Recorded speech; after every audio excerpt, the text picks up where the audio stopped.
Sir আমি একটু লাইভে দিয়ে একটু কথা বলি বাংলাদেশের মানে বাংলাদেশের অন্যতম আমি একটু লাইভে যাচ্ছি।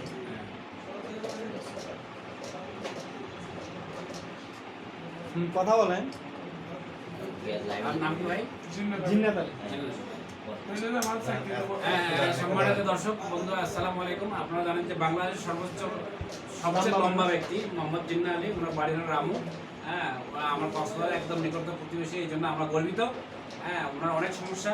হ্যাঁ, এই জন্য আমরা সবাইকে অনুরোধ করছি যে আমরা সবাই ওনাকে আর্থিক সহায়তা করবেন, ওনাকে দেখাশোনা করবেন। আমি ওনাকে বলতেছি যে ওনার যে কোনো শারীরিক সমস্যা যদি উনি এখানে আসে কক্সবাজার হাসপাতালে, তাহলে আমরা ওনাকে ফ্রি চিকিৎসা দেবো।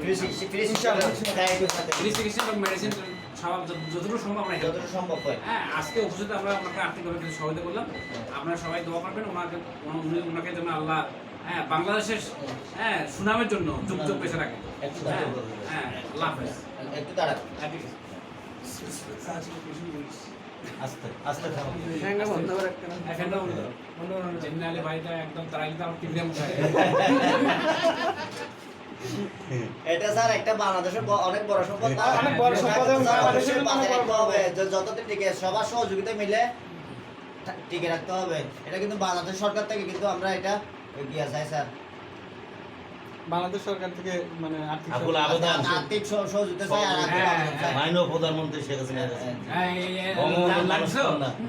লাইভ দিয়ে দিচ্ছি। হ্যাঁ, বাংলাদেশের বাঙালি জাতির সর্বকালের সর্বশ্রেষ্ঠ ব্যক্তি বঙ্গবন্ধু জননেত্রী শেখ হাসিনা। হ্যাঁ, তার বাপের মতো বিরাট হৃদয়ের অধিকারী।